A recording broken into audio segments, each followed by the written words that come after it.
Monsieur Antonio Guterres, le secrétaire général de l'ONU, déclaré persona non grata en Israël par le ministre des Affaires étrangères, Monsieur Israël Katz. Waouh! Et les raisons évoquées, vous les aurez tout à l'heure.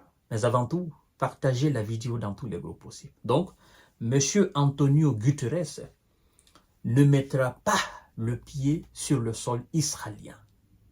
Oui. Et oui, mesdames et messieurs. Là, écoutez bien. Le secrétaire général de l'ONU, persona non grata en Israël. Le ministre israélien des Affaires étrangères, Israël Katz, a annoncé mardi avoir déclaré le secrétaire général des Nations Unies, Antonio Guterres, persona non grata en Israël, lui reprochant de ne pas avoir condamné l'attaque massive de l'Iran contre l'Israël mardi soir. Il dit ceci, mesdames et messieurs, partagez la vidéo dans tous les groupes possibles. Hormis le secrétaire général de l'ONU, il dit ceci, quiconque ne peut condamner, quiconque dans ce monde, quiconque ne peut condamner sans équivoque l'attaque odieuse de l'Iran contre Israël ne mérite pas de fouler le sol israélien. Nous avons affaire à un secrétaire général de l'ONU anti-israélien qui soutient les terreaux, les violeurs et les assassins, a affirmé Israël Katz dans un communiqué.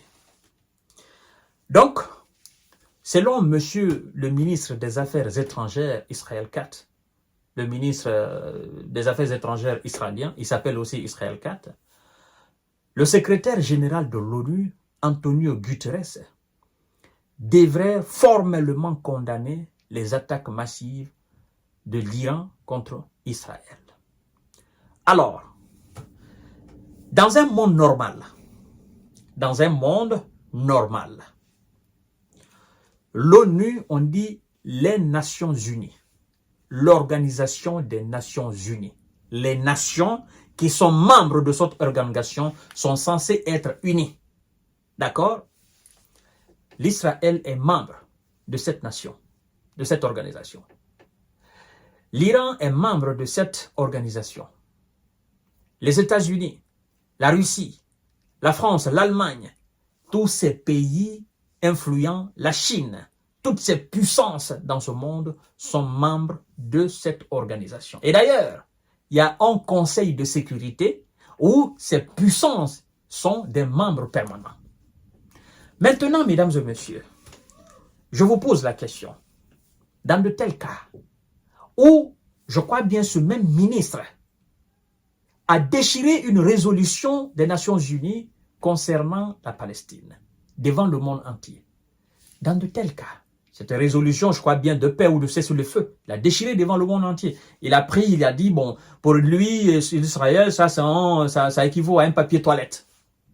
Ça se fait devant le monde entier. Donc, il a en quelque sorte humilié non seulement le secrétaire général de l'OTAN, mais aussi tous ceux qui étaient en quelque sorte partant pour cette résolution de cessez-le-feu ou de paix, n'est-ce pas, dans ce cadre-là. Vous comprenez? Quelle que soit votre force, dans les conditions normales, à partir du moment où vous appartenez à une organisation, vous ne devez pas rendre justice vous-même. Vous faites cela, vous vous prenez, alors, c'est-à-dire, vous prenez comme quelqu'un d'autre, qui n'a absolument rien à foutre avec cette organisation et qui doit faire ce que bon le semble. C'est ce que ça veut dire. Maintenant, si réellement vous restez conforme, n'est-ce pas? Vous respectez les principes de cette organisation. Bon, je dis dans un monde normal, hein, dans une organisation aussi dont les principes sont respectés, dans une organisation où il n'y a pas de petit, il n'y a pas de grand, où tout le monde est égaux devant les règles, n'est-ce pas, établies par cette même organisation. Dans de telles organisations, il revient à l'organisation de régler les comptes.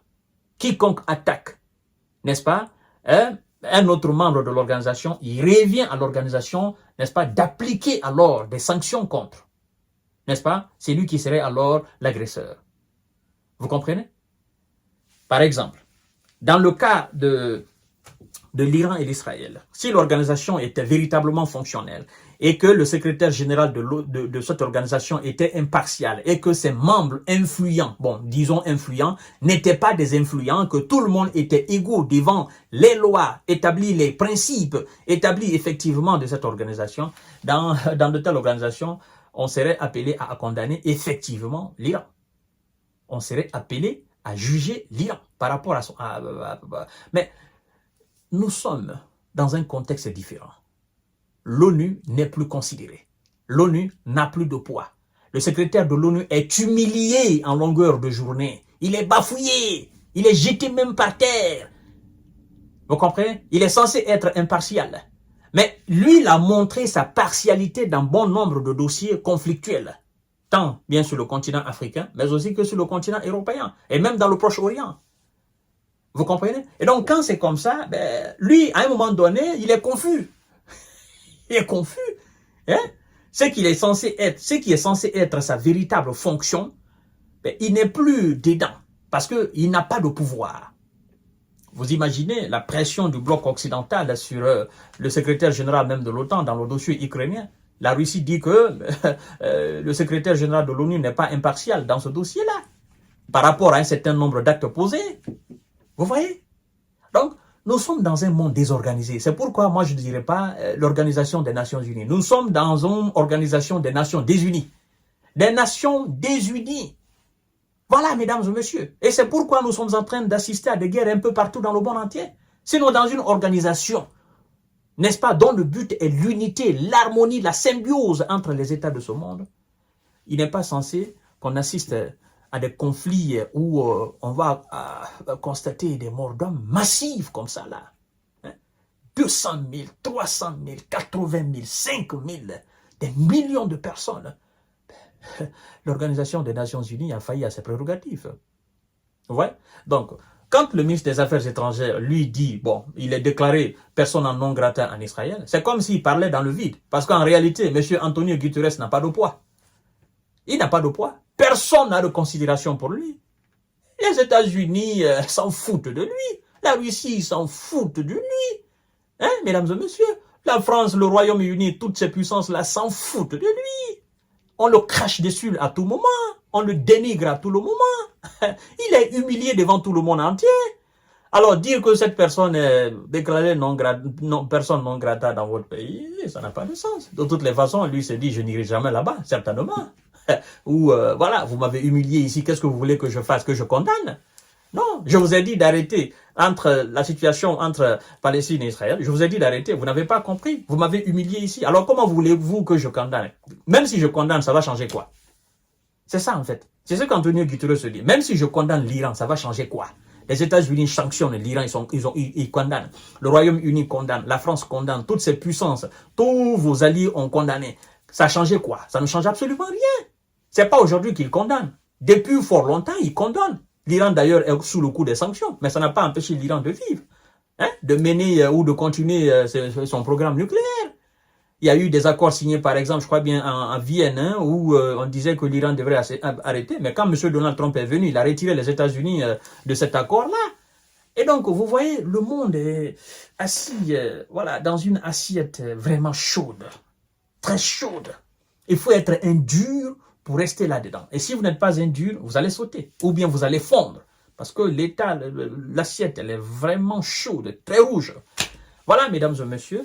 Monsieur Antonio Guterres, on vous dit de rester chez vous et que vous n'êtes pas, vous n'êtes pas la bienvenue en Israël. Vous êtes déclaré persona non grata. La situation prend des proportions vraiment démesurées. Hein? Voilà. Mais la vérité va sortir un jour et tout le monde restera tranquille. Je vous donne rendez-vous tout à l'heure pour notre série d'informations de décortiquage. Partagez la vidéo dans tous les groupes possibles. L'ONU est moribonde. C'est ça la vérité.